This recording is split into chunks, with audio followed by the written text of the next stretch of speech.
جس مکتبہ فراہی کی ہم نے بات کی، ہمیں تو ایسا لگتا ہے یہ غامدی صاحب پہ آ کے اس کے تمام اصول بہت مبرہن طریقے سے طے ہو گئے ہیں، اور ان کی بنیاد پر فروعات بھی کافی سارے، یعنی فقہ، کلام، تفسیر، سب میں ہم دیکھتے ہیں۔ تو اس کے بعد تقلید کا دور ہے نا، اب شروع ہوگا آپ کے ہاں،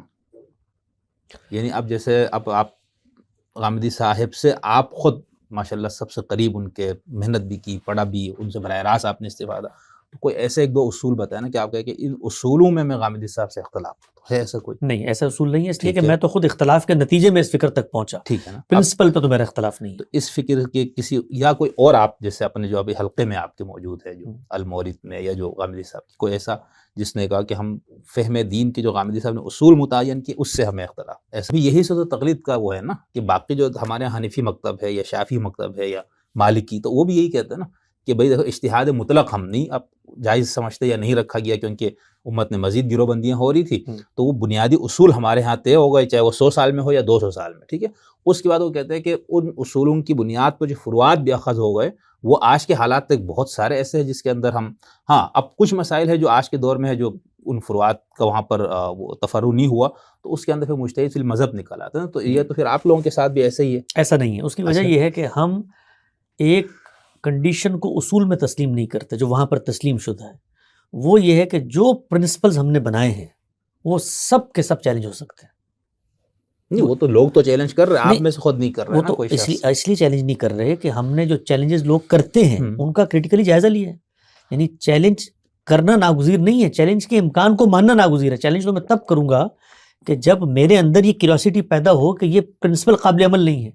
یا پرنسپل کا جو ریشنیل ہے، بنا استدلال ہے، وہ محکم نہیں ہے، وہ یا قرآن پر مبنی ہو گئی، عقلی مسلمات، یہ 5 چیزیں میں نے ابھی آپ کو بتائیں۔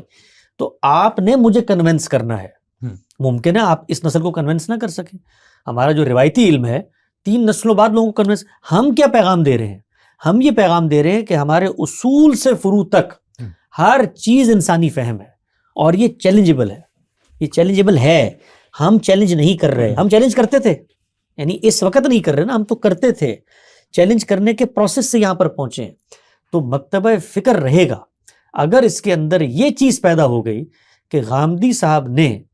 جو آراء دی ہیں، جو پرنسپل سمجھا دی ہیں، وہ چیلنج نہیں ہو سکتے، یا ان پر کریٹیکلی انالیسس نہیں ہو سکتا، یا ان پر رد و بدل نہیں ہو سکتا۔ مثلا میں تو، آپ کہیے غامدی صاحب نے مبادئ تدبر قرآن لکھے، مبادئ تدبر سنت لکھے، مبادئ تدبر حدیث لکھے۔ اب مبادئ تدبر قرآن میں 10 چیزیں، مثلا عربی معلّہ ہے، اسلوب کی ندرت ہے، زبان کی ابانت ہے، اور متشابہ اور محکم کا فرق ہے، قرآن میزان فرقانی، سب چیزیں لکھی، تاریخ کا مسلمہ چیز۔ کوئی شخص مجھے آ کر کہتا ہے کہ جی میں تو اس میں سے ایک ایک چیز پر ریویو کر کے آ گیا ہوں،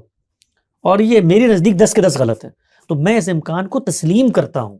کہ یہ غلط ہو سکتے ہیں۔ کیا جن سے آپ ہمارا تقابل کر رہے ہیں اس امکان کو مانتے ہیں؟ اگر نہیں مانتے تو تقابل نہیں بنتا۔ مکتبہ فکر کل فرقہ بنے میری طرف سے، فرقہ بننے کے بعد انہی ضلالتوں میں گمراہ ہو جائے جس میں روایتی طبقے رہیں، میرا کیا لینا دینا؟ بھئی میں تو دنیا میں اپنا امتحان پورا کرنے کے لیے آیا ہوں، میں 60 سال بعد قبر میں ہوں گا، تو جو شخص وہ کام کرے گا وہ اللہ کے احتساب کا نشانہ بنے گا۔ تو ہم لوگ اس وقت جو لیڈرشپ ہے، جو اس کو وجود پذیر کر رہے ہیں،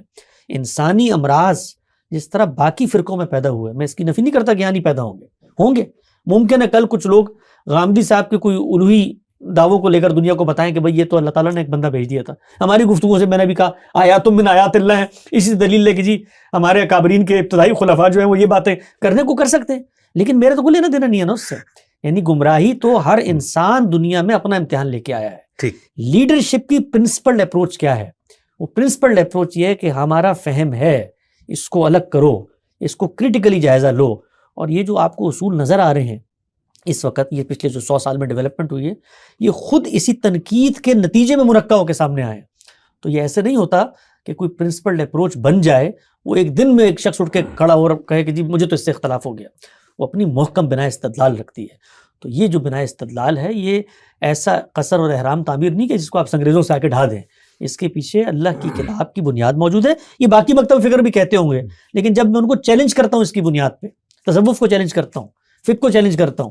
تو پھر وہ یہی کھڑے رہتے ہیں کہ آؤ اللہ کی کتاب کے پاس جاتے ہیں فیصلہ لینے، اور پھر وہ ان 5 چیزوں کو مانتے ہیں کہ فیصلہ ایسے ملتا ہے، اس سے نہیں مانتے۔ تو ان 2 چیزوں کے فرق کو آپ سامنے رکھیں۔